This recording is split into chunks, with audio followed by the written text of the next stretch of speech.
All right, CaneInsider, post-game breakdown. Brian the Beast London, the beat writer.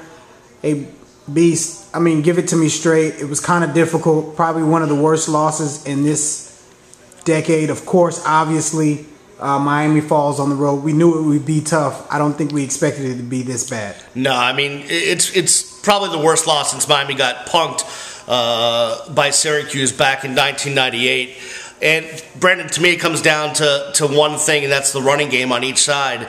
Miami was just unable to stop the run, giving up 289 yards to Kansas State, and they were unable to establish the run on their own side of the football with only 43 yards in the ground. That was the key to their win against Boston College. Those runs by Duke Johnson and some good running by Mike James, they just had none of that this week against Kansas State, and the defense just played another terrible game. They played bad against Boston College. They played terrible today against Kansas State. We were worried about Colin Klein. Well, it wasn't just Colin Klein that did damage this week. It was Hubert as well on the running game, and then the receivers for Kansas State played well as well. Stephen Morris, 19 of 25, 214 yards, no touchdowns, no interceptions. He did have the fumble. He got sacked a couple times. Not a horrible game, but there were some questionable decisions that he made. I think he could have done more with his feet. He might have been a little too patient, if you will, maybe not waiting for the right hole opening up. But the bottom line is this: Miami is not ready for prime time.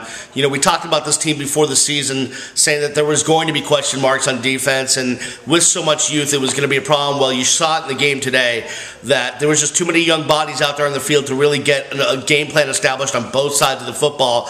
And good thing they're only playing Bethune-Cookman next week. You get to come home, reset, play a team that you should beat at home. Only problem is it's a noon start. May not be too many fans in attendance, Brandon. It seems as if the offensive scheme was sort of a little bit out of whack with the trying to give Duke Johnson the ball, not necessarily in the run game, in the passing game. Can you describe from your viewpoint what you felt about Coach Jetfish and what he tried to do today? Well, look, they were trying to be aggressive on offense. They obviously had put in a package for Duke to get the ball as a receiver out of the backfield. I'm sure it worked in practice. The problem is that he dropped his first two pass attempts in the game. After that, they should abandon that and get back to what they did last week.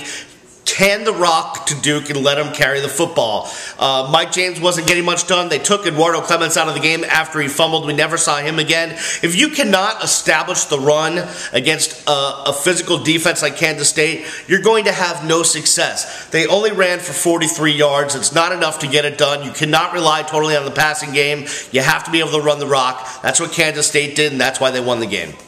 All right, closing comments from you. You break down a pretty brutal game. Kansas State 52-13 over the Miami Hurricanes. Where do they go from here? Well, they just need to come back. I mean, luckily, like I said, they're playing at home against Bethune-Cookman, but they need to come back and really reset both sides of the football. They need to think about what they're doing on defense. Do they dumb the scheme down a little bit in order for the young guys to feel more comfortable? And on offense, do they go back to running more pro style, running the football, establish the run, and set the pass from there? They got to really rethink things in this week leading up to Bethune-Cookman, because the schedule after Bethune does not get any easier. Not any easier indeed. All right. We're here with the Beast, Brian London, CaneInsider, XO fan. Thanks for the breakdown. We'll talk to you real soon.